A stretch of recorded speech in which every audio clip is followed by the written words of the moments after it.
handle the truth. I'll be back. He's alive! Un excelente beneficio.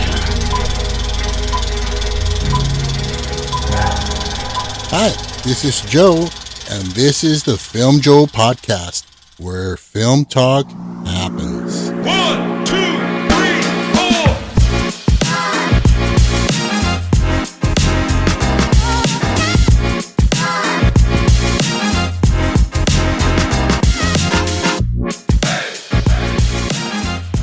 Hi, and welcome to the Film Joe podcast, where we talk about films, filmmakers, trends, the good, the bad, and the not so bad, all in the spirit and for the love of film.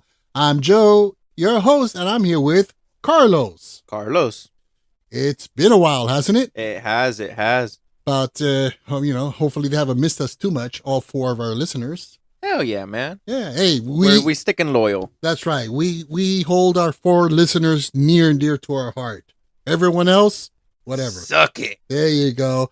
All right. So this week we're going to do 3 films that basically have a twist that you did not see coming. It's very twisty. The twisty movie. So, but before we continue, just a little reminder, we are not professional critics here. We're far from that. We're just a couple of movie fans who love to talk about movies. And also this episode especially will have spoilers. Obviously. So if you have not seen them, It's on you, man. These movies have been around for a minute. yeah. So and you know, stop the episode, go watch it. Yeah. Tickle yourself a little bit. Oh, And you know, come back and watch the rest of the episode. wow. That In was that order. that tickled yourself? Yeah, man. All right. Everybody needs a good tickling now and then. Wherever spins your wheels. Yeah. All right. Turn around. So, on this episode, as you know, we always rate our films on a scale of 1 to 10. And this is going to be on a scale of 1 to 10 pretzels. Uh-huh. Pretzels are twisty? I was like, okay. what fucking movie had pretzels? None of them. Well, no, none of them. All right. But first, it's time for...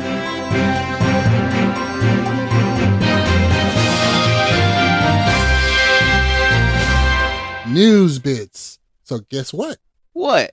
The writer's strike is over. Fucking And- finally. And the actor's strike. So a lot of stuff has been back in production, put back on schedule. Marvel and Disney, they've pushed a lot of their stuff back. But Marvel and Disney are just doing that because they're trying to They're trying to fucking place everything in a way that will make sense and make them money and not lose money. Yeah, I mean, it's been a shit show for them, just film after film. The most recent was Wish. Oh yeah, I heard that was a piece of shit. Yeah, that just took a dump. So that's what, 9 out of 10 or some shit like that. I mean, Yeah. they're not doing well. So To quote my girlfriend's sister, your girlfriend's sister's cousin's friend from around the corner who works at the market, don't forget the neighbor. the neighbor. Okay, She said it seemed rushed, unfinished, but You know, and I feel like that can explain a lot of Disney movies nowadays, you know? Well, you know, there's The magic is dead. well, after the Marvels, which we'll get to in a couple of minutes, I mean, there's blame going in all directions. Yeah. The director, the producer, and you know, in the audience, these people just don't get what we're trying. Nobody fucking gets what you're trying to do. Because it's shit. Shit is shit. Yeah, no matter how you paint it. Yeah. It's brown. It's shit. Yeah, I'm brown. Yeah. Well, you ain't shit. No. But that's shit. Very different brown. Very different Yeah. brown. And, you know, speaking of the Marvels, that also, of course, did not do well at all. Oh, surprise. I mean, of course, I've come across a few articles here and there that try to justify it and say, well, you know, it really didn't do that bad. Or here's a milestone for the first female black director. It made this much money. The fuck kind of standard?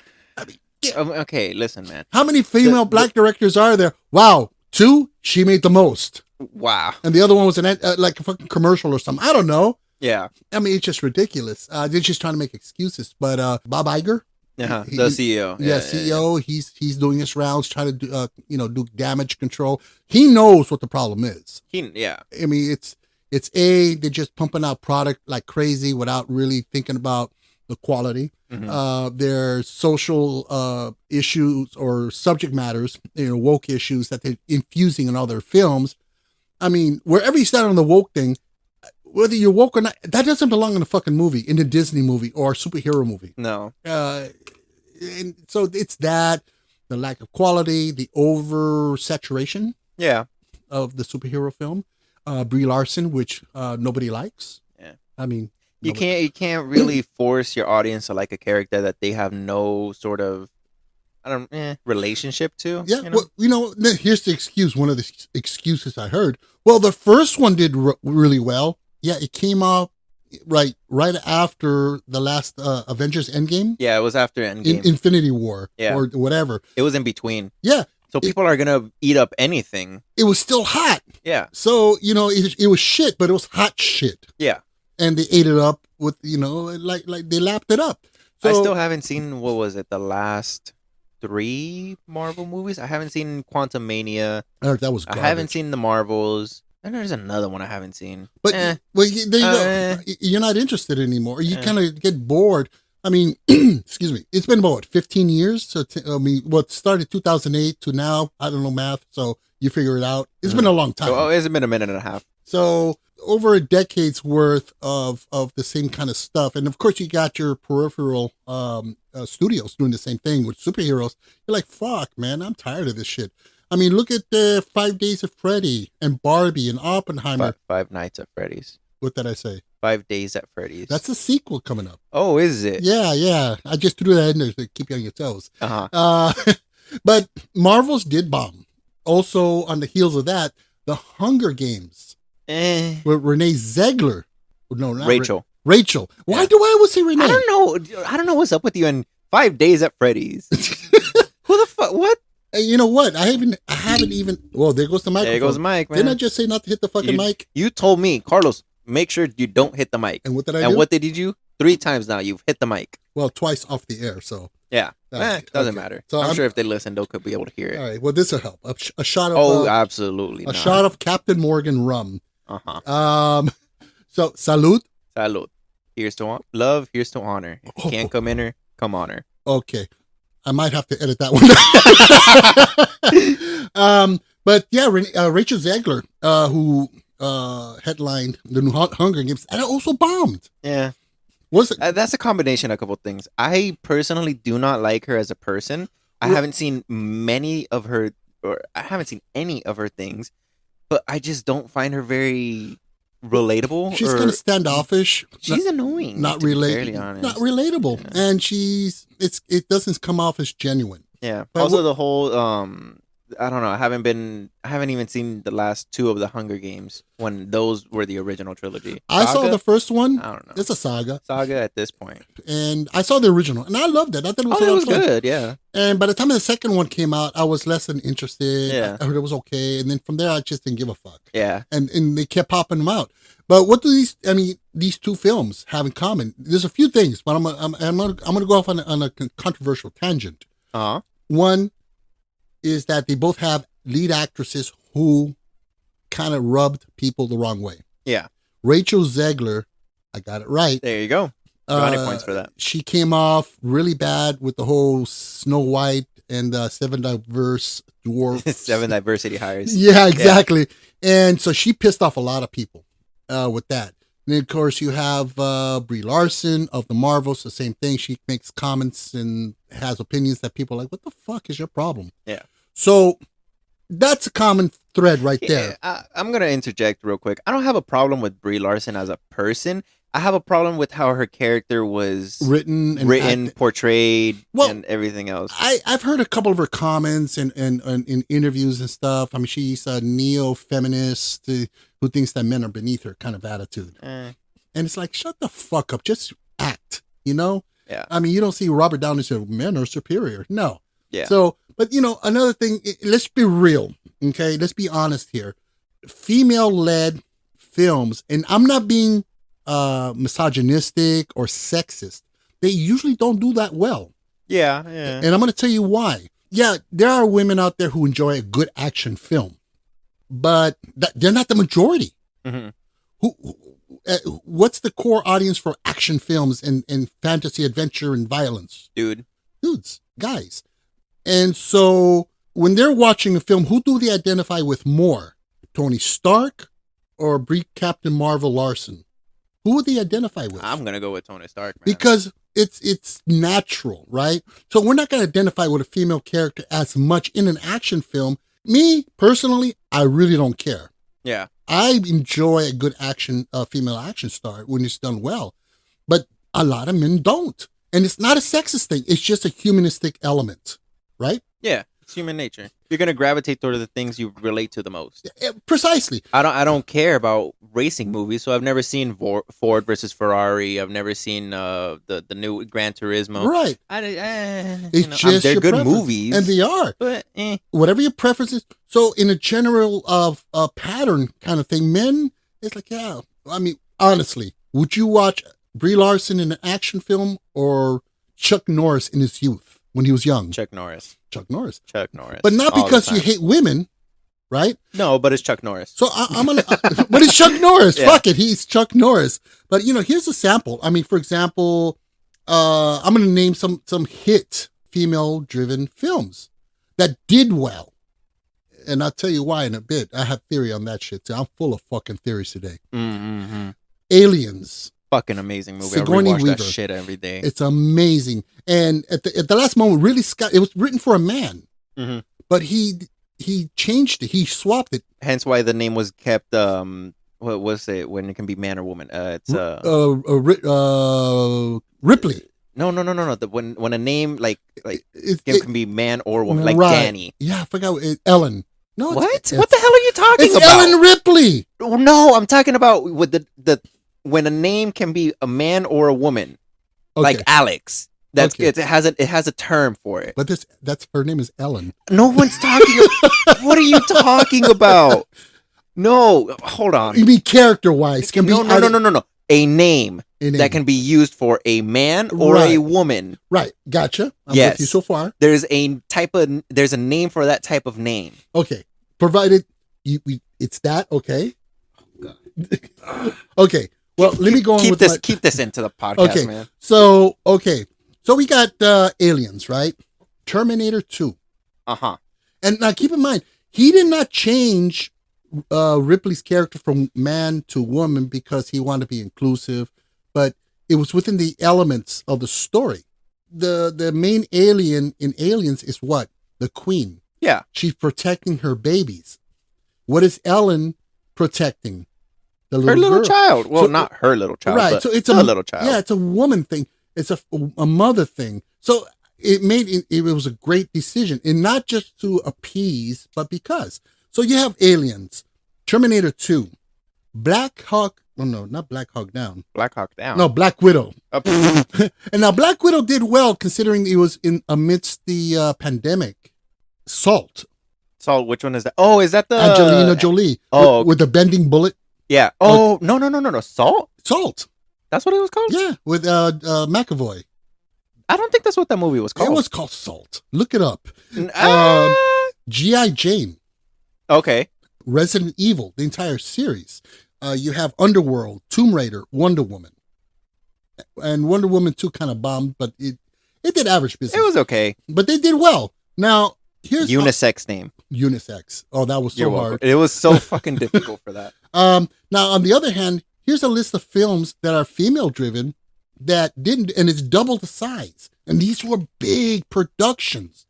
You have Ghost in the Shell. Oh, with Scarlett Johansson, yeah. Scarlett Johansson. And she's a big moneymaker, but because she was in the Avengers. Tank Girl, which came out in the 90s. Ava, Atomic Blonde. Lucy, also with Scarlett Johansson. Atomic Blonde was weird. Yeah, it was weird. The Protege with Maggie Q. What's the other one? The Divergent. Anna Colombiana with Zoe Saldana. Uh-huh. And that looked badass. The Long Kiss Goodnight. The Heat, which I don't like Melissa McCarthy. But that was with Sandra Bullock. It should have done well, right? Yeah. But it was an action film. The Hunger Games, we just talked about. The new Ghostbusters came out 2016. Peppermints, Haywire, In the Blood, Cutthroat Island, Barbed Wire. These movies were high profile film, and they did shit. Why? Just because. Who do we blame? You can't blame the studios. They made the attempt to be inclusive with female characters, not for appeasement, but because it would be cool. But they did bad. You're an investor. You invest in a dildo company that's aimed towards nuns, and it loses money. You're going to get away from that business, aren't you? Obviously. Right.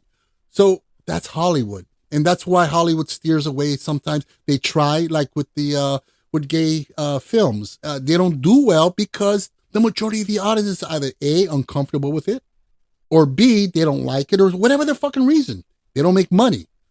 Me personally, honestly, I'm uncomfortable watching stuff like that. I don't hate it, or I don't hate people who are of that nature, but I'm uncomfortable. It's just me. Mhm. Doesn't make me homophobic, just makes me uncomfortable. New term. Nice. Thank you. Hey, everybody's inventing new shit nowadays, so why not me, right? Why not add to the list? Why not? And so you got that. But you know what? If movies about two cowboys getting it on in the mountains makes billions of dollars 3 times in a row, and they bring me a script and say, hey, we got 2 space cowboys that get it on in outer space, I'm like, I'm going to greenlight that sucker. I won't watch it. But, Hey, it's going to make me money. Yeah. It's not about race, color, gender, whatever. It's about fucking money. And that's what we got to realize. And audiences. Anybody wants to blame anybody, blame the audiences. See how far that'll get you. Yeah. And, and that's basically the truth. So, and keep in mind, a lot of these films that I mentioned that are female-driven action films, I've seen quite a few of them. And they were good. Jennifer Garner was in the movie called Peppermint. About a woman. That one was badass. It was badass. I loved it.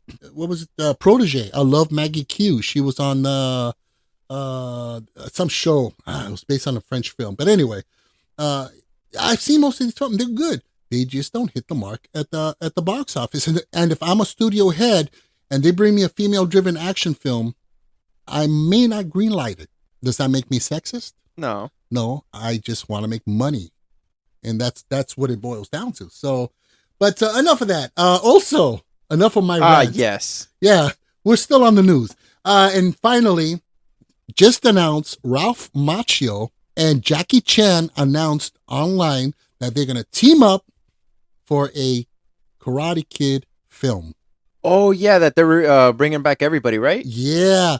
So apparently, because Jackie Chan did the remake or the reimagining or whatever of the Karate Kid. Yeah. But apparently it takes place in the same universe. Mm-hmm. So they're going to team up, and I can't be any happier. So yeah, I mean, so that's going to be really awesome. I can't wait to watch that. And the video, it's really kind of, it's a lot of fun to see these two guys. You know how old Ralph Macchio is from the Karate Kid? Probably old. 60 years old. Damn. He does not, I thought he was like 50. Yeah. The guy's 60 fucking years old. I'm 55 and I feel 75 sometimes. Fuck. Anyways, so let's get to the watch report. What have you been watching? Right. Yeah. That's right. What the hell have I seen? Jesus Christ. You saw Jesus. I saw Jesus, yeah. Whoa. I'm glad you're back. Thank you. Most people don't come back. No. Yeah, I don't know what I've seen lately. I haven't been to the movies in a minute. Yeah, there's not much to go see out there. Yeah, not really. Damn. Nothing. I know I've seen shit, but I just don't remember what the hell I've seen. Well, I'll jump in there. Maybe I'll inspire you to remember. Yeah, there you go. Okay, well, I saw a film from 1981 called Galaxy of Terror. Sounds cheesy, right? Yeah. Because it is. There you go. Roger Corman, if those of you who are familiar with Roger Corman, he did a lot of cheesy films in the 70s and 80s and, low budget horror films.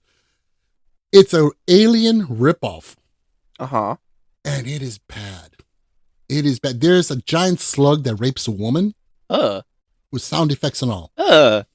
Yeah. How they got away with it, I don't know. Well, it was rated, they had to rate it X because of that.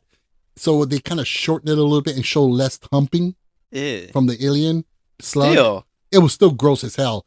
And, but was interesting. But you know what? Overall, it was a good cheesy popcorn movie just for shits and giggles. I enjoyed it. What's interesting about that is that one of the set directors or the set designers, he was on the film and he convinced the producer, hey, can I direct second unit? They're like, fuck it, we're on a low budget, so go ahead. James Cameron. And one of the set dressers, Bill Paxton. Oh, that's sick, man. Isn't that something? In Small World, and then they end up on doing Aliens together. So, but yeah, I mean, so anything now? Oh yeah, and I also saw the Planet of the Apes trilogy, the new ones. Oh, nice. They were. I like the names. Rise of the Dawn of the War, The Rise of the Planet of the Apes. Whoa, I would. Yeah, watch. they have long fucking. It's titles, amazing. dude. They're really, really good. At first, I mean, I'd seen the first one years ago, and for some reason, I chalked it off that it was just a remake or a reimagining or new. They're actually prequels to the original 1968 film. Yeah. That lead up to it, and there's a lot of callbacks. If if you're a fan and very familiar with the original 1968 Charlton Heston film, you'll watch it. Which you got to watch. Mm-hmm. And you watch these, you're like, oh, I get it now. It makes sense. A lot is explained in these prequels that occur in the 1968 film.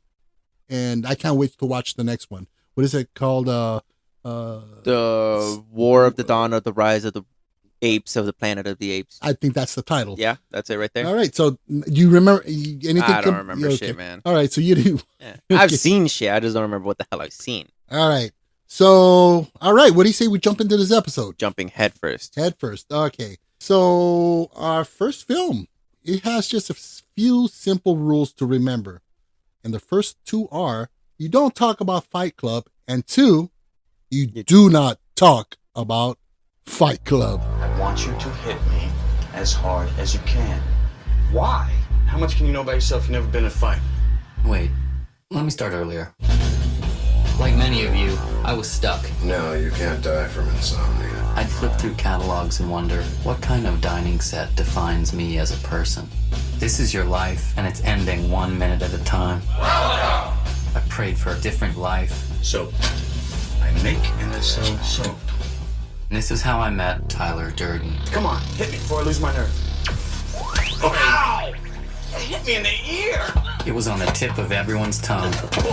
Can I be next? We just gave it a name. Gentlemen, welcome to Fight Club.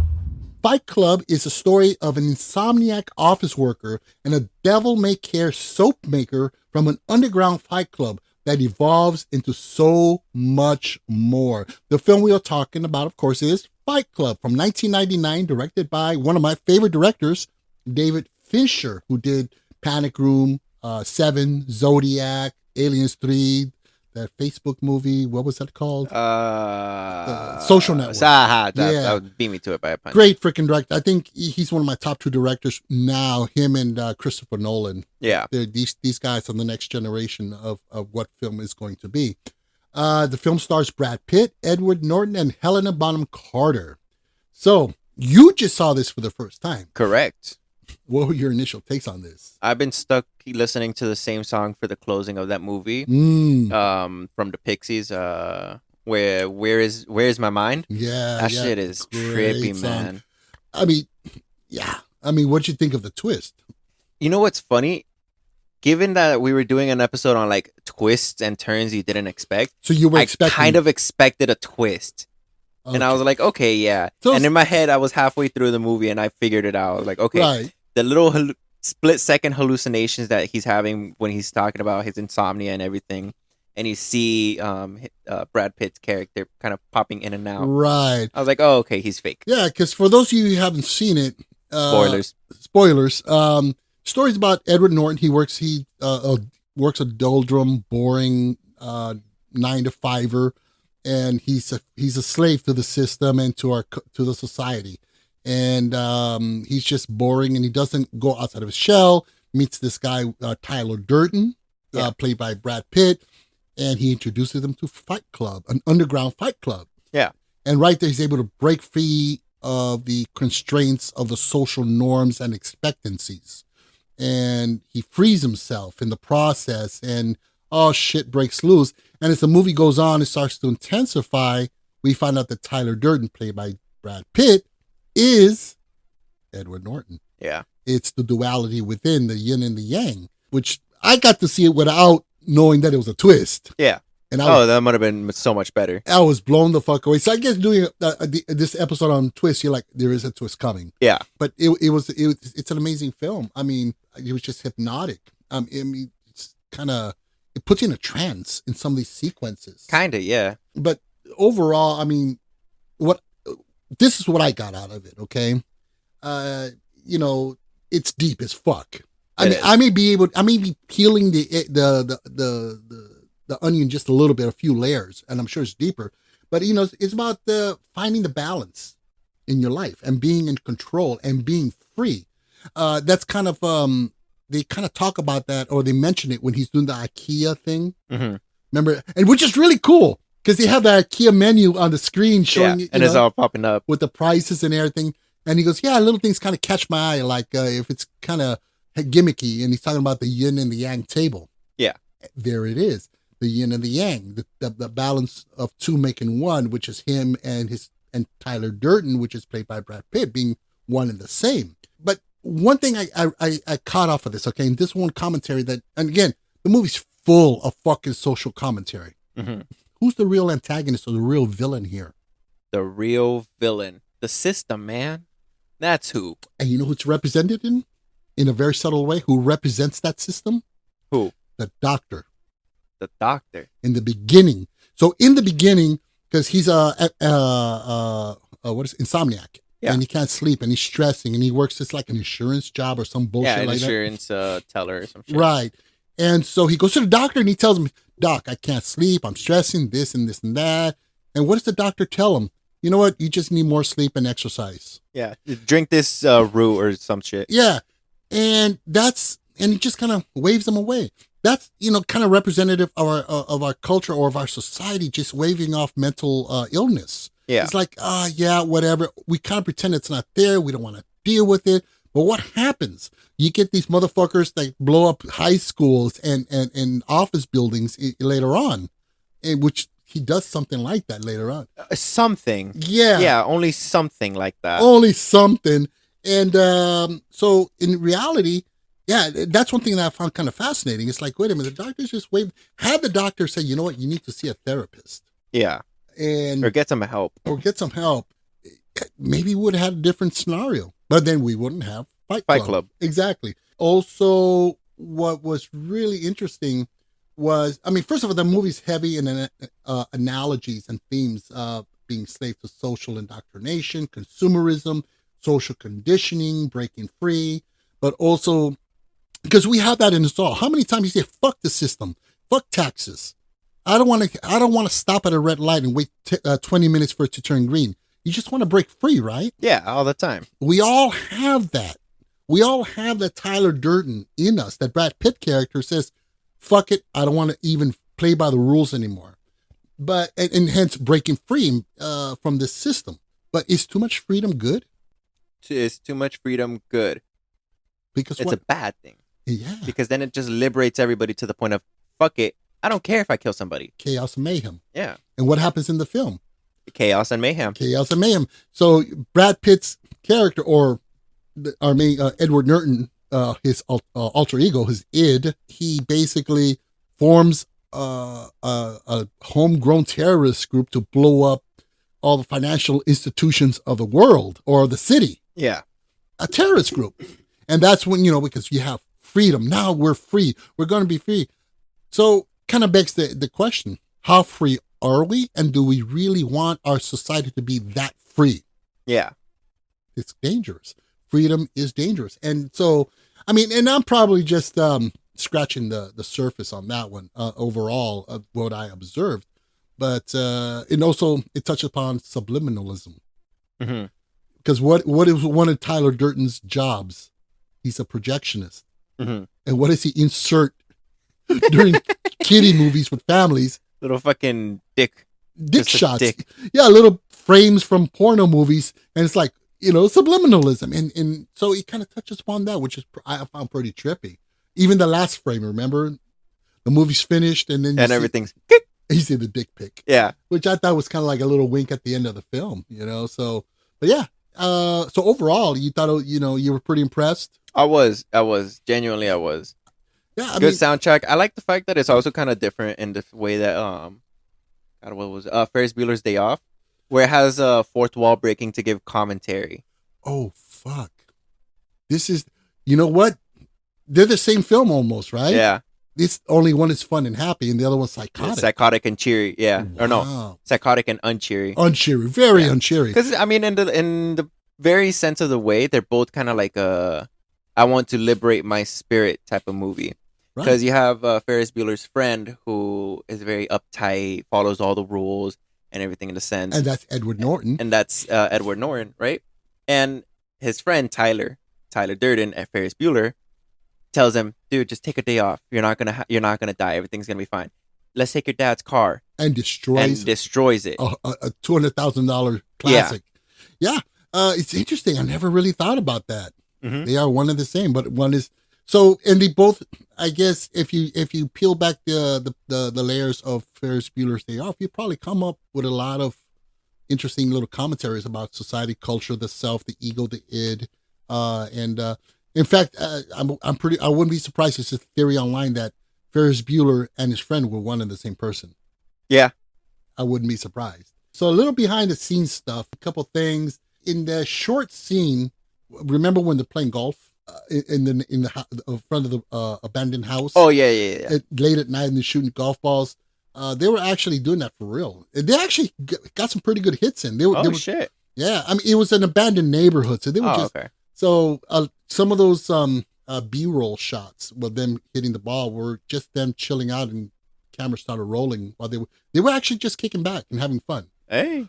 Also, That makes for the best type of B-roll. yeah, and they were actually drunk. they were just chilling and having a good time. Also, another little good interesting tidbit. Remember when Tyler Durden is having sex with Helen Bonham Carter? What was her name?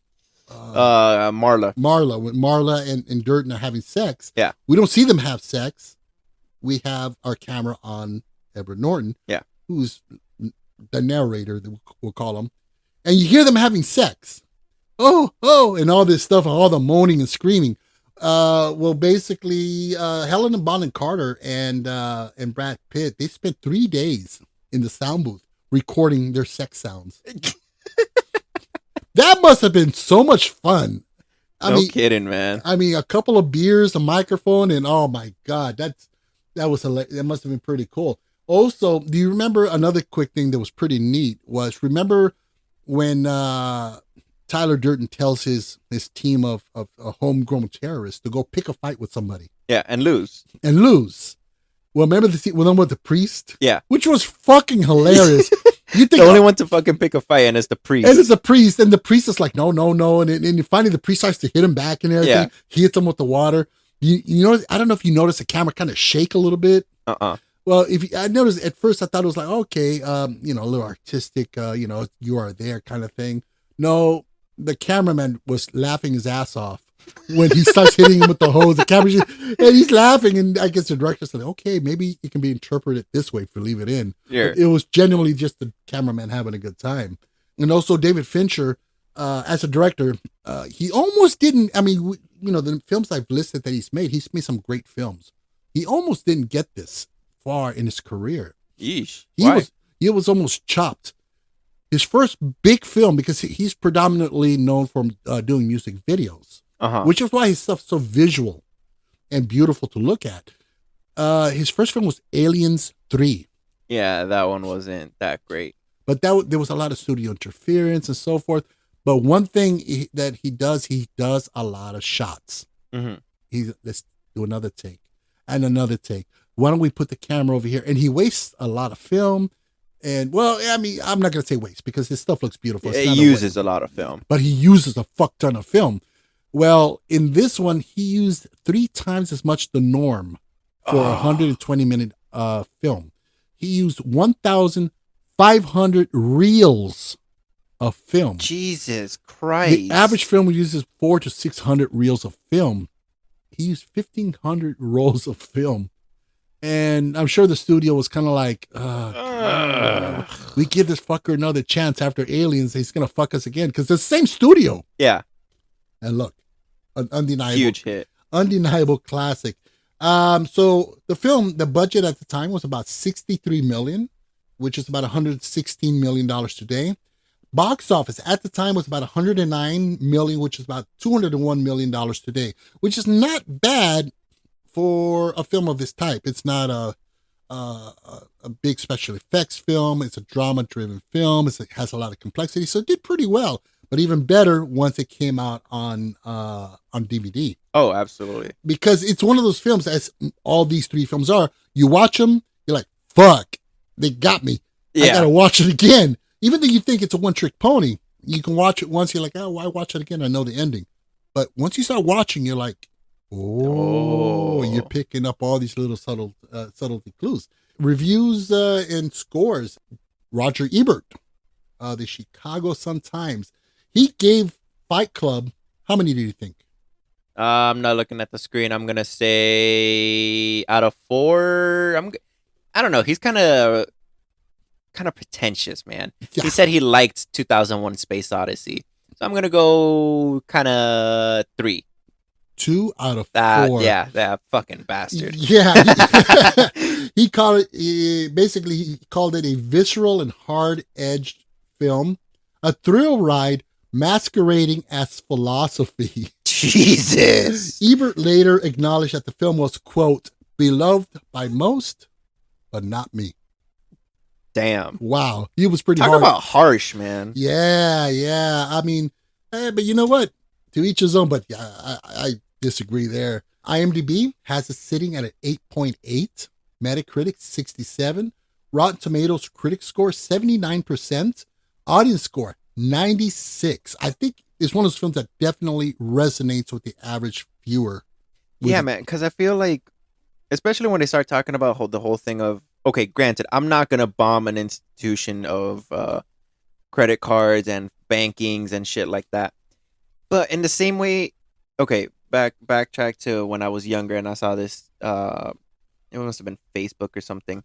It was a Facebook post beside saying, like, if you have $10 in your bank account and no debt to your name, you're richer than 60% of Americans, right? I was like, that's fucking stupid. How can I be richer than 10% of Americans with only $10? Now that I'm older and in debt, I realize how much sense that fucking makes. Right. And I'm not one for bombing anything in fucking general, right?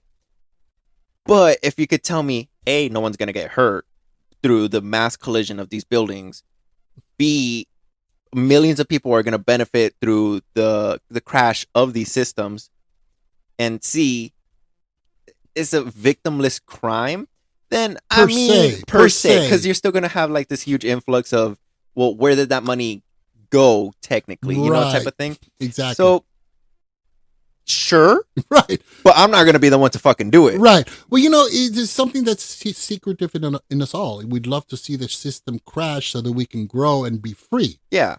And that's the extremist part of our mind. And it's everybody. You know, we all have that mentality somewhere, even if it's a little speck of thought, it's there. Yeah. But of course, rational thought takes over. You go, yeah, but. It's like when the French have a good saying for it. When you're on a bridge and your mind kind of tells you, jump. And you're like, I'm not suicidal, I'm not going to jump, right? It's called l'appel du vide, okay, which is called the call to the void. Okay. Basically, it's your mind telling you to do like your impulsive thoughts. And it's a sign of a healthy brain, apparently. Right. Well, even healthier is your brain being able to go, no. No. Yeah. Well, you don't know, fucking do it. Well, impulse thought. Yeah. Yeah. We all have that. How many? I mean, you go, wow, you're driving up in the mountains and you see this cliff to your right. Yeah. What if I turn to the right? Yeah. Now, the healthy mind will go, fuck no. Fuck that. And then you got your Tyler Durdens that will go, yeah, why not? Right, exactly. So, and the final score from Letterboxd has this at a 4.3 out of 5. So it is an enduring cult classic. Yeah. And I think just an excellent film. There were no sequels or remakes of this. Thank God. Yeah. So overall, my rating? Sure. Very deep on so many levels. I mean, obviously, this is one of these great films that requires multiple viewings. The more you see, the more you see, basically. Yeah. And it just makes it clearer and deeper. Brad Pitt, Edward Norton are the perfect fucking yin and yang. Yeah, absolutely. They are perfect together. So for me, I'm going to give this an 8.5 out of 10 pretzels. Nice. Yes. So, your rating? So, for me, I love the score to this, right? it's a I like great this score. This good fucking score, man. I'm telling you, I've been stuck on the fucking song. Anywho, the whole giving commentary straight to the camera, kind of like a Ferris Bueller fourth wall breaking. Mm-hmm. I really dig it, man. I don't know what it is, but I dig it. Again, it's kind of like the whole thing where let's just go extreme. It started as a fight club, Mm-hmm. just men getting to fuck up each other to really get out their emotions. Low-key, I would go to one. I would just try what out. But if you go, you have to compete. Yeah, exactly. That was one of the Yeah, that would rules. be- if it's your first time here, you must Yes, fight. fight. Yeah. So I feel like I would go. You know, there's Okay. no better way to get to know a man than to just fuck each other up. Okay, that almost came out really wrong, but okay. Yeah. There was a slight pause, and then okay. Good, gotcha, good. okay. Well, I All mean, right. the other way too. Right. But I Alright. mean, this movie really resonated with me, and I can't really point my finger as to why. So I'm gonna give this a nine pretzels, man. Nine They're pretzels? really fucking heavy. Solid Yeah. score and very well warranted. Yeah. All right, so let's go on to our next film. I see dead people. Oh God. Cole, what's wrong? Did you ever talk to your mom about how things are? I don't tell her things. Why not? Because she doesn't look at me like everybody else, and I don't want her to. I don't want her to know. Know what? I see dead people walking around like regular people. I don't see anything. Are you sure they're there? Sometimes you feel it inside, like you're falling down real fast. You ever feel the prickly things on the back of your neck? Yes. That's them. They get mad. It gets cold. How often do you see them? All the time. Malcolm Crowe, a child psychologist, starts treating a young boy named Cole who encounters dead people and convinces him to help him. In turn, Cole helps Malcolm reconcile with his estranged wife. The film we're talking about is The Sixth Sense from 1999, directed by M. Night Shyamalan, who gave us some interesting stuff to great stuff with Signs, Unbreakable, The Village, Split. The film stars Bruce Willis and Haley Joel Osment. All right. Now, this one was a huge wow when I first saw it. Oh yeah. When you first saw it, did you know it was a twist film? Nope. Okay, so what was your hit? This one was genuine to me, and I'm not gonna say, oh well, I saw this one coming because this and that, and Right. pointed to this and that. No, I was genuinely like, oh fuck, Right, yeah. he was.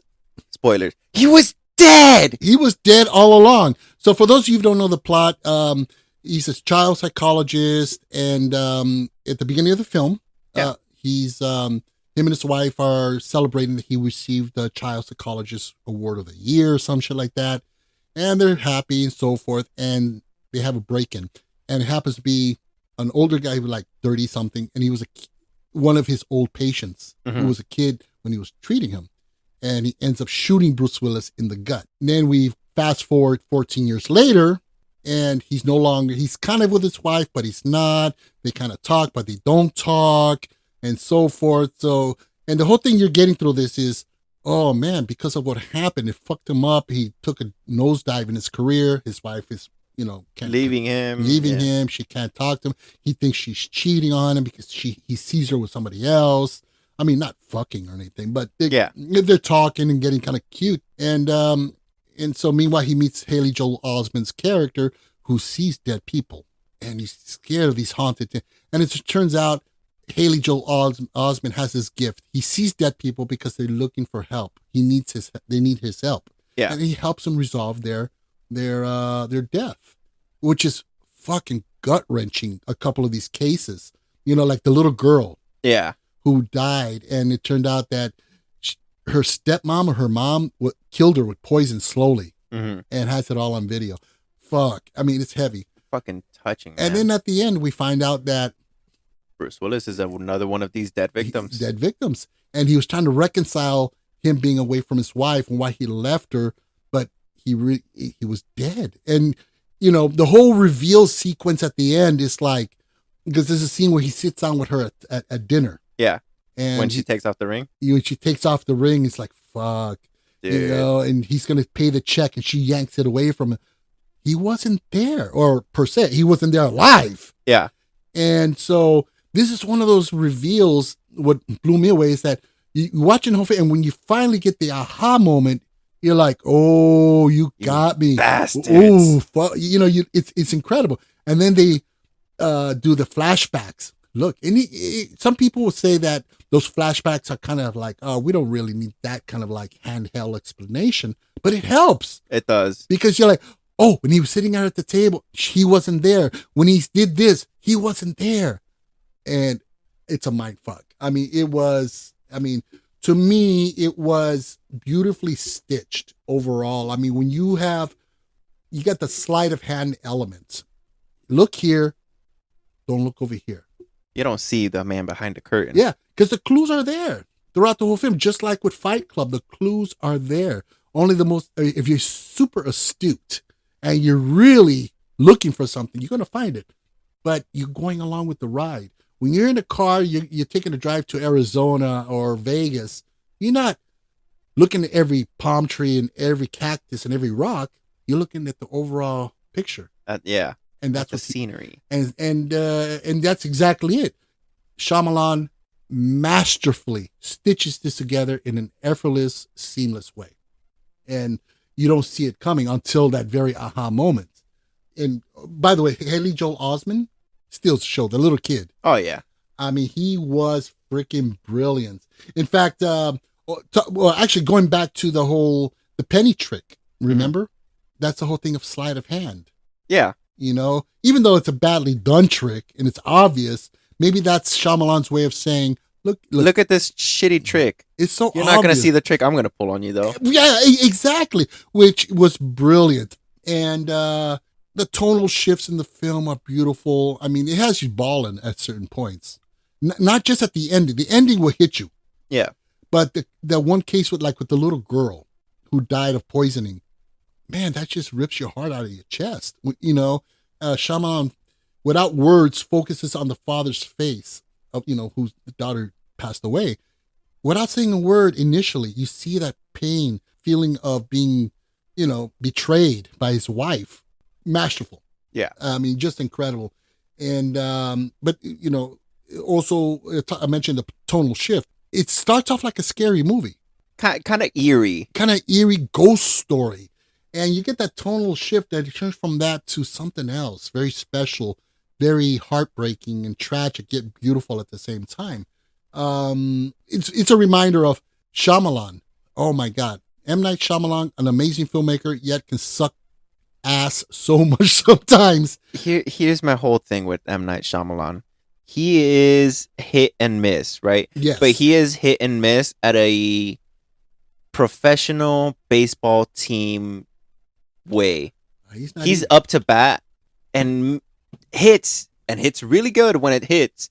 But the statistics of like 1 in 10, and that's a good good hitter. He's batting 280. Yeah, I don't know what that means. Okay, 28% of the time he hits. Yeah, fair. Now in baseball, 280 is good. Yeah, but that's 28% of the time. Yeah, and that's Shyamalan. When he hits it, man, he knocks it out the park. Because let me tell you, the Avatar movie, that was M. Night Shyamalan. That was ass. That was horrible. It was dog ass. Yeah, right. Major dog ass. Yeah. So, and plus, Signs was good. I really like Signs. But you know what? There was no twist in there. There was no twist. And it was straightforward. You can kind of say that, like, oh, the aliens dying with water. Not so much a twist. Not so much a twist, but like, well, you know trippy. What it is that The Sixth Sense, I remember when this came out, it was a huge phenomenon. People were like, oh my God. And thank God nobody was spoiling it. Oh my God, man. And nowadays you can't have a shit without people spoiling it. Yeah. They're like, oh, I'm going to be funny. I'm going to fuck up the movie for you. Yeah, that's not kidding. Cool. Like, remember when The Force Awakens first came out? You told me, dude, I read an entire movie spoiler in one sentence. And I asked you, how? He said, well, watch the movie, then I'll tell you. We watched the movie on spoilers in case you haven't seen fucking Force Awakens. You tell me, I was reading an article and it said, Ben Solo, a.k.a. Kylo Ren, son of Han Solo, kills father. Yeah. Like, dude, that is the entire fucking plot just summed up with the biggest twist. They need to be hung up by their testicles. Yeah, no kidding, shit man. Like that. That's fucked up. Yeah. But you know, well, when this came out, it was huge. So I think Shyamalan tried to reproduce that formula. Mm-hmm. I think he wanted to be the king of the twist ending. Mm-hmm. And that's not what it's about. I mean, one of the greatest twist endings, which I'll mention later, was one of our great directors. He did one, and that was it. He didn't try to do that shit again. Yeah. It's a one-trick pony. It's kind of like, oh, look, here's the cord that came out of my fucking ear. You're not going to do that trick again because you're going to be looking for it. Yeah. You're going to be expecting it. So there was an online petition. It was not a real petition, but to send M. Night Shyamalan back to film school. Because they loved him so much, but it's like, dude, you need to go back and learn something now. Yeah. So let's dive into a couple of behind the scenes stuff. This one really great. Now, what did you think of Haley Joel Osment, the little boy? He was very lovable, man. He was very sweet. The way he delivered his dialogue was, he's just so sharp and so focused and so, he's like a 30-year-old trapped in a little 10-year-old body, you know? Yeah. And so mature, yet he was amazing. Well, during I mean, how mature would you be if you see dead people, dude? You're hitting trauma of, hey, my mom killed me and poisoned me. You're going to age quick, man. Yeah, it kind of does push your maturity level up a few notches. Well, during the auditions, there was tons of auditions that they were auditioning all these children. So M. Night Shyamalan states that he knew this was it. He knew Haley Joel Osment was the one. He was the only little kid to show up at the audition wearing a tie. Very mature. Nice. That was one reason. 2, he was obviously really good. Uh-huh. But 3, what knocked it just over the fence was, so did you read your sides right before the interview? Mm-hmm. Did you read your part? He goes, yes. Oh, that's great. 3 times. Oh, shit. And Shyamalan goes, you read your part 3 times? He goes, oh no, I read the script in its entirely 3 times. Oh, fuck, dude. Jesus. And so he was like, fuck it, you got the role. This kid, man. Let's give this kid the job. And, you know, one thing that I really want to point out, this is one of those films that it reminds you as to why Bruce Willis was so lovable and so wonderful in his films. Mm-hmm. He was just such a screen presence of humility and the every guy. Yeah. And he was great. And it's so sad to see him gone. Yeah. Because, I mean, you look at Bruce Willis and you're like, I could have seen that face walking down the street. Yeah, the average guy. He's not huge like a Stallone. Right. He's not muscular like Schwarzenegger. I mean, he's not as model looking like Brad Pitt. Yeah. He just looks like the typical dude. Yeah, and it's someone we can all identify with. Yeah. On a personal level. Now, this movie was the first of 2 movies that Bruce Willis owed Disney. After he was known to be difficult on sets, and he was doing a film for Disney, and he fired the director, and they had to shut the film down. Damn. So he owed Disney 2 films, this one and The Kid, which if you haven't seen The Kid, you have to, where he meets his younger self. Oh, okay. Beautiful little movie, really, really good. So let's go into the box office. Was this okay? It wasn't obviously a Disney movie, but was it like one of the child companies of Disney? Yes, I believe it was Hollywood Pictures, or no, Touchstone. Touchstone. Okay. Yeah. Yeah. And when Touchstone was just knocking them out the park, one after another.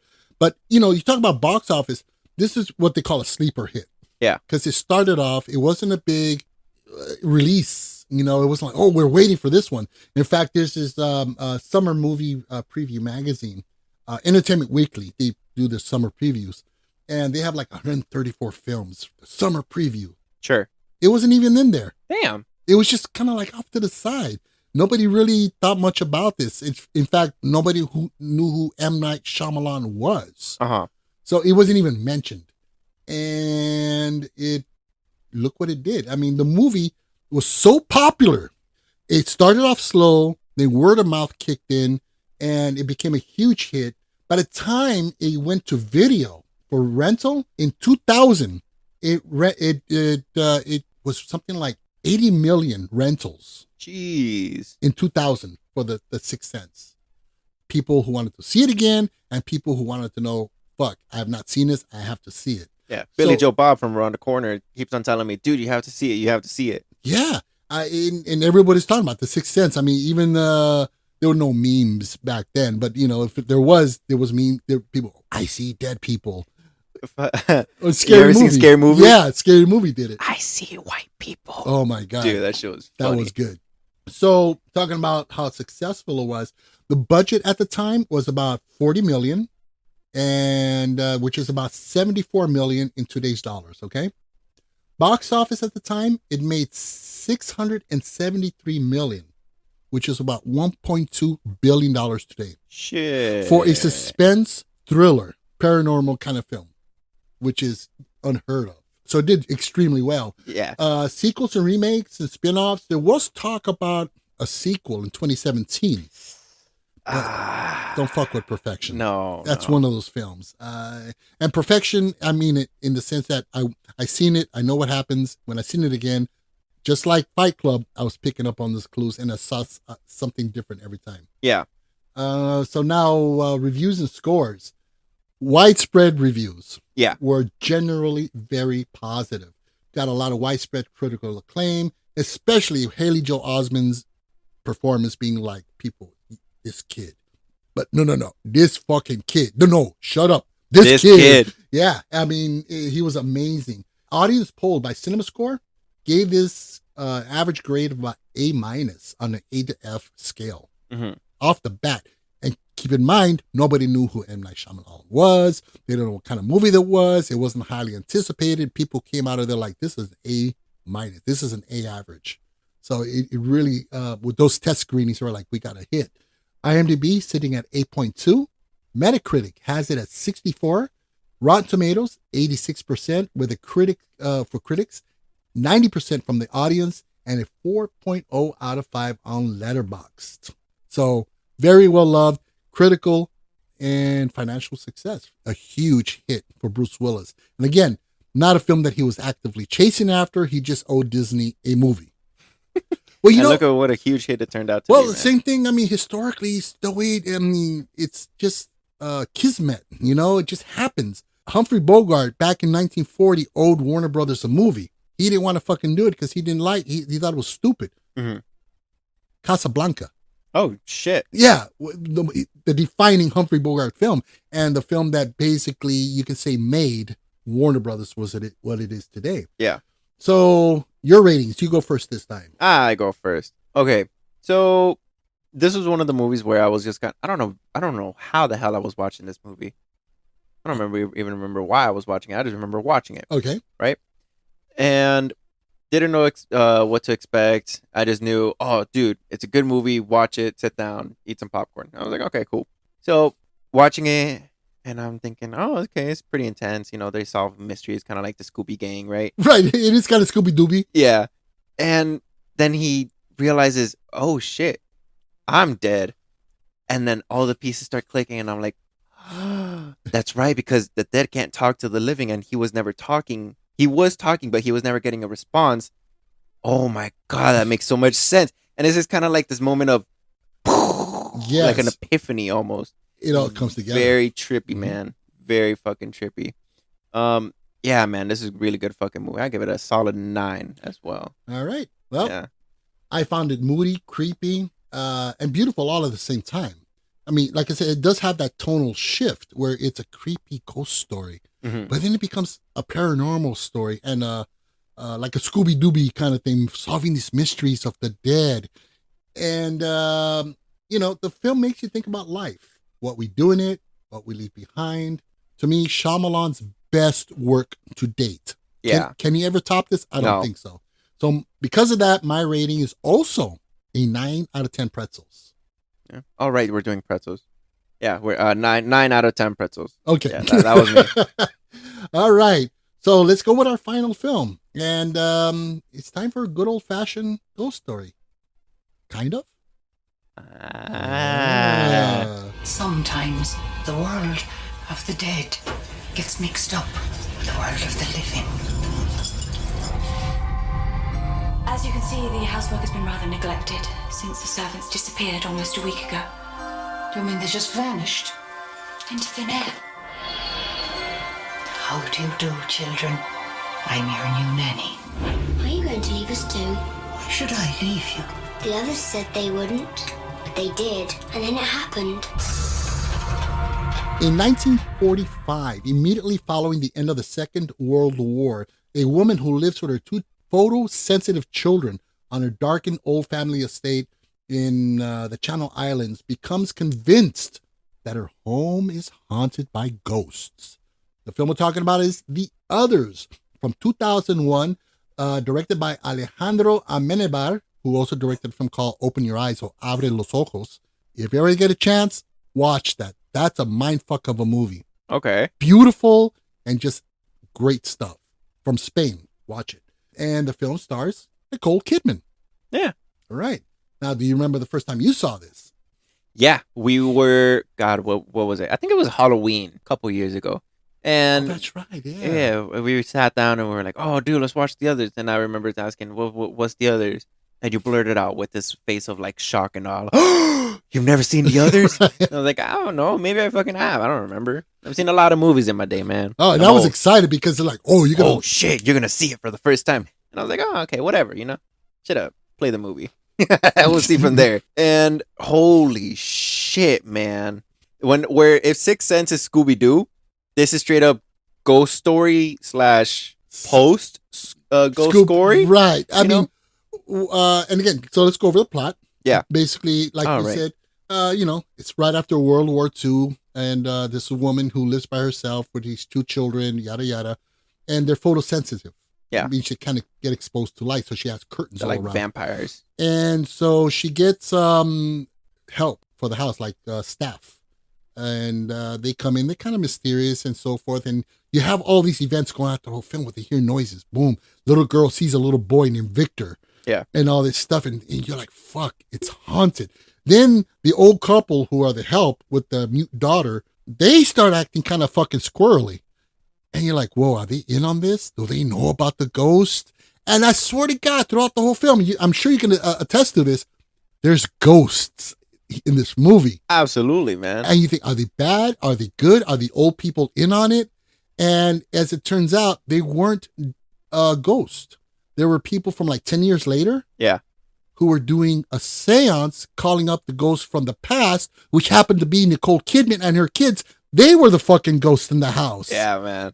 And the old people who helped fix, the maid and stuff, they were dead too from way back. And they were kind of like, okay, this was their home too. And they're kind of helping them get through it, but not telling them. Oh my God. Fucking twisty. When that reveal, and I love it. All these three films, they don't do a like, boom, there's the reveal. It's like, here's the reveal. Here's the reveal. Here it is. There you go. And you're like, what? No. And yeah, when it hits that part, when you realize that they're the ghost, you're floored.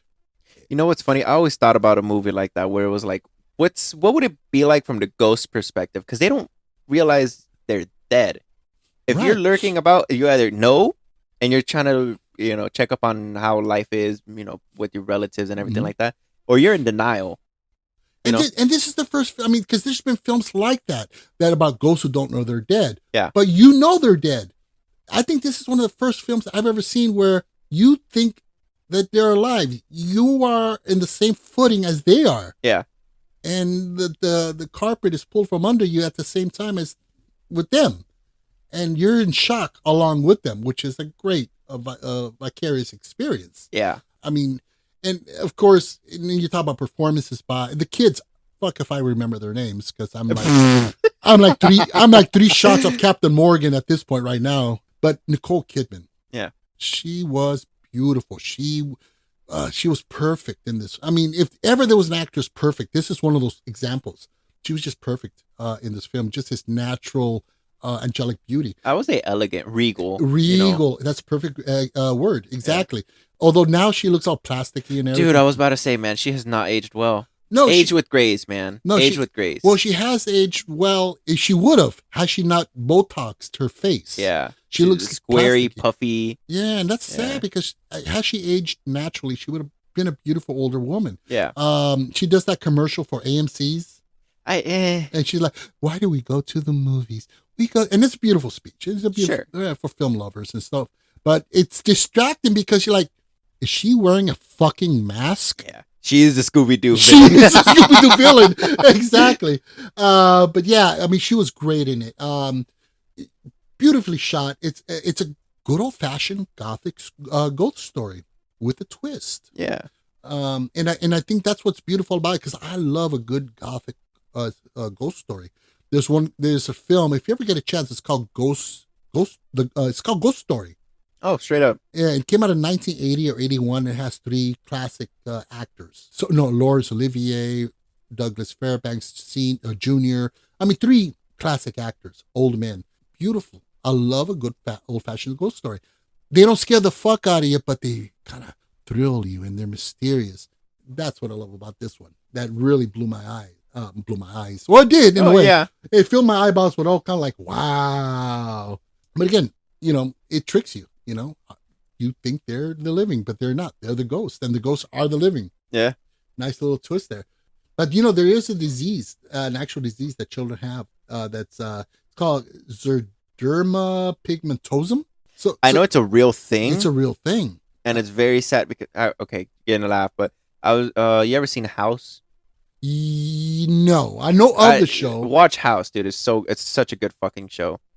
It's not just about doctors. No, I've been meaning, because there's so many shows on my list that I have lined up, but it's one I definitely want to jump into. There's an episode of it where they do a girl. Well, they don't do a girl, but a patient comes in. They do a girl. Horrible, man. Horrible English, man. So a patient comes in, and throughout the entire episode, they're like ruling out, oh no, she's allergic to penicillin or whatever the fuck, right? Right. And then they realize, no, she's allergic to light, and ultraviolet lights harms her skin, gets into her blood, and damages whatever the fuck, right? Right. And it's sad. That's horrible. Yeah, I mean, fucking tough. No amount of UV whatever will protect you. Yeah, and sunlight is life. Yeah, and it's sad. So Alejandro Amenabar, he's a Spanish director. Did some really great Spanish films. Continues to do films to this day. He wrote this in Spanish. Oh shit! So that obviously he knew it was going to make it for an American studio, but he really wanted this film to be as authentic to his storytelling abilities. Mm-hmm. That of course English is a second language to him, so he wrote it in Spanish originally and just had it translated verbatim, so that it would lose anything. I mean, that's what a perfectionist of a filmmaker. He's an artist. In fact, the score, that beautiful score, that was his. He wrote the score. Fucking A. For the movie. So the film opened in the U.S. At number 4 at the box office charts and stayed there for about a few weeks upon its initial run. 7 weeks into release. 7 weeks. So it started at number 4. 7 weeks, it ended up at number 2. Oh, shit. One of those that people just started talking about and just kept going up and up and up the charts. Word of mouth. The budget at the time was about 17 million, which is about 30 million today, which is the average price for a film like this. Yeah. Box office, keep in mind, 206 million, which is about $359 million today. Fuck. 359 million in today's dollars off of $30 million in today's money. That's a huge hit, man. Basically making it's the highest grossing horror movies of all time. That's a fucking statement. And again, it did super well on DVD release because it's one of those films you got to watch again. And if you haven't watched it, you heard all the hyperbole about it, you got to watch it. Hyperbole. Reviews and scores. Roger Ebert gave the film 2.5 stars out of 4. Fucking pretentious cunt, man. That's what I say. Sometimes he nails it on the head. You're like, you know what? Since he rated fucking 2001 a 4 out of 4, no, man. I've stopped listening to his reviews. No. Yeah. 4 out of 4 for 2001, but 2 out of 4 for the others. No. You're pissed now. That's upsetting, man. How are you gonna give that a 2? Yeah. You kind of begs to ask him, what the fuck? Did you watch the same movie? Are you thinking about what? No, I don't know, man. Well, historically, I grew up on Roger Ebert and his reviews, and a lot of his reviews to me were like on the money, and a lot of times it was like did we watch the same fucking movie? Do you know what you're talking about? Yeah. He didn't, I don't think I forgot what movie it was, but, 80s, it was Sure. one that I loved and he hated it. And I'm like, no. No, shut up, Roger. Right. So IMDb has this sitting at a 7.6, Metacritic 74, Rotten Tomatoes, critic score 84%, and a 77% audience score. Letterboxd 3.7 out of 5. So pretty good ratings. Hell of a box office. Absolutely. And it's tricky. This genre does well when done right. Yeah. But it's hard to get these pulled off. It takes an auteur. It takes an artist and a great director to make it work. Because I've seen films along this nature, like fucking at the end of the first act, you're like, oh no, he's not on Earth. He's in outer space on a spaceship. Yeah. You figure that and you shit figure it out and you're like, eh. But these guys really pull the wool over your eyes and you buy into it. Sequels and remakes there hasn't been any. So my rating on this, sure. Great gothic styled ghost story. Fantastic performance by all. And a tragic ending overall, which, by the way, it's fucked up because, again, they are the ghost, and we didn't mention how they became ghosts. Uh-huh. She kills her children by smothering them, and then shoots herself in the face. Fucking Shakespearean. Yeah. Well, and I kind of gathered, I don't know if you caught this, but why does she? I mean, there is a part where she finds her husband come back from the war. Uh-huh. But he's dead also. Could it have been that she killed herself and her children when she found out that her husband was killed in the war? That's the deduction I came out with. I thought, okay, now it's been a while since I've seen it, Mm-hmm. but here's what I think I supposed, right? That at some point, where was her house in England, right? On the Channel Islands, yeah. Yeah, England, right? Yeah. Don't tell me the Channel Islands and British Columbia, Wales. No, British Columbia is Canada. Anyway.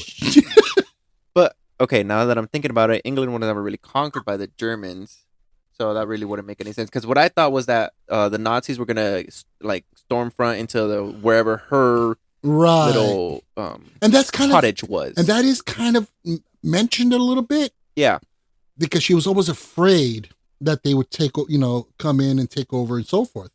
But that's just kind of grazed upon. It's not really solidified. So I took from it that, and it's more Shakespearean. Yeah. That she finds out her husband was killed in the war. She can't live anymore. So she kills her kids because they don't have a daddy, and she kills herself. Either or, it's fucked up. It's fucked up. And, she's a fucked up side. That's wrong, Yeah. But you still feel for her after death. She knows what she did was wrong and so forth. But it's just, overall, I mean, it does kind of make you think a little bit. So my rating is an 8 out of 10 pretzels. Nice. What's your take? What's your rating? So I'm always one for a good spooky horror story, a slow burn, get you going, get it hot and sizzling. And this one it felt right, Yeah. It was eerie, creepy, Scooby-Doo-ish, but without the fake monster at the end. Right. Because they're the monster at the end. Right. Yeah. And it's a very well fucking done twist and turn. I give it an 8.5, man. 8.5. Solid movie. Yeah, definitely. It's a good one. So if you guys liked these type of films, if you've seen it and you like these kind of twisty films, here's a few recommendations. Uh-huh. And if you haven't seen them, should we spoil them? No. Okay, well, if you haven't seen, we're not going to spoil these three, okay? If you haven't seen them, these are recommendations if you want to be shocked or surprised. If you haven't seen them, and even if you have, you're going to understand why I'm mentioning them. The first one is Planet of the Apes from 1968. It has one hell of a twist.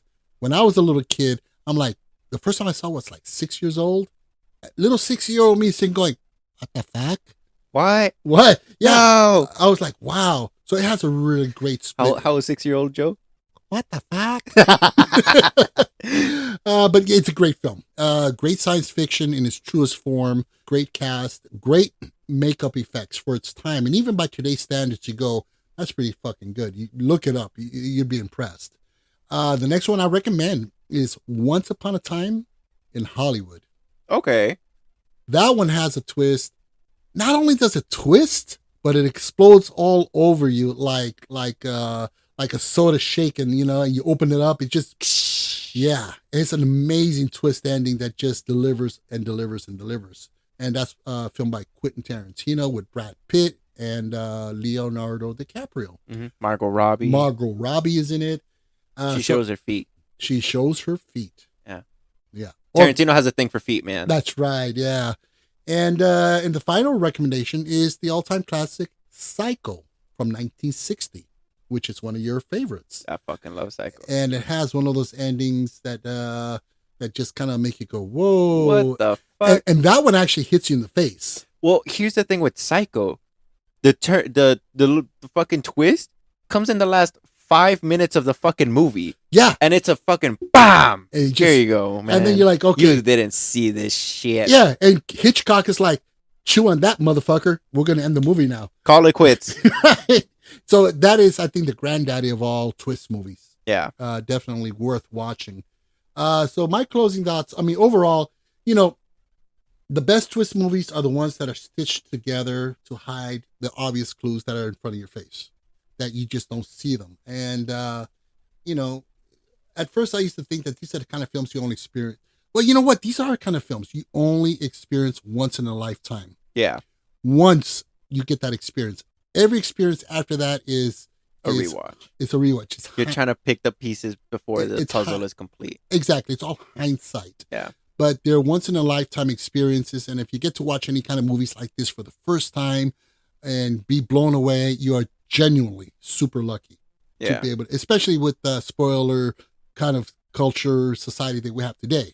So if you ever be surprised and shocked with a twist ending, it's really worth it. It's kind of like your first kiss, Yeah, it's like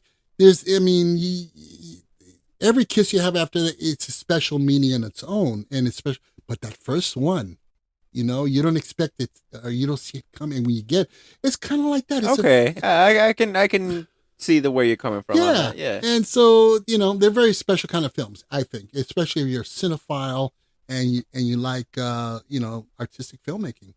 So, any closing thoughts on the subject?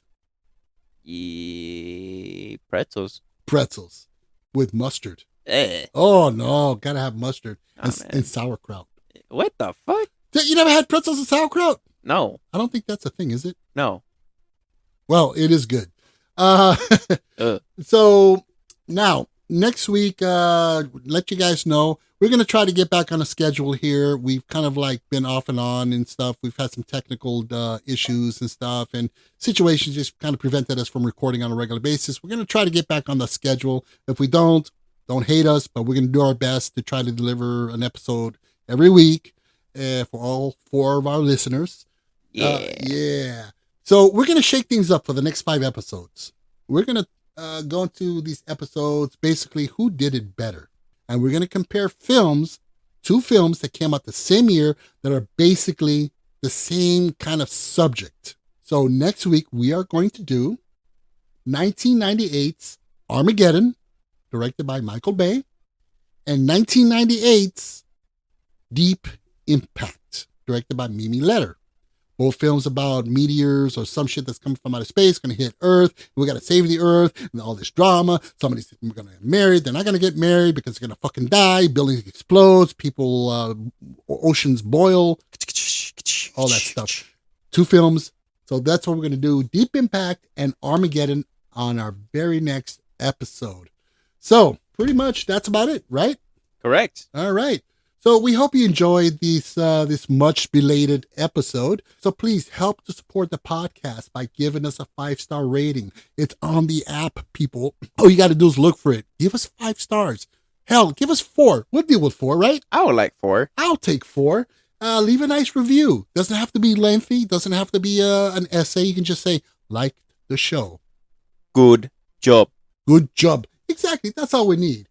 Another way you can help to support the pod is simply to subscribe and or follow us on Amazon, Spotify, iHeartRadio, Deezer, Audible, Boomplay, or wherever you get your podcast fix. Also, don't forget to drop by our Facebook group, which has been dormant and quiet for the last few weeks. But we're going to get that up and running again. Yeah. And leave a comment.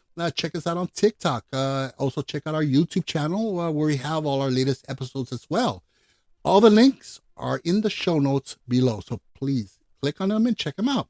You can also contact us directly via email to thefilmjoepod@gmail.com. We'd love to hear your comments, feedback, complaints.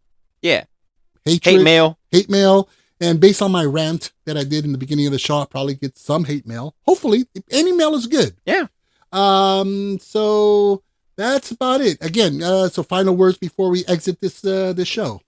Just remember, just because there's a twist does not mean it's a pretzel.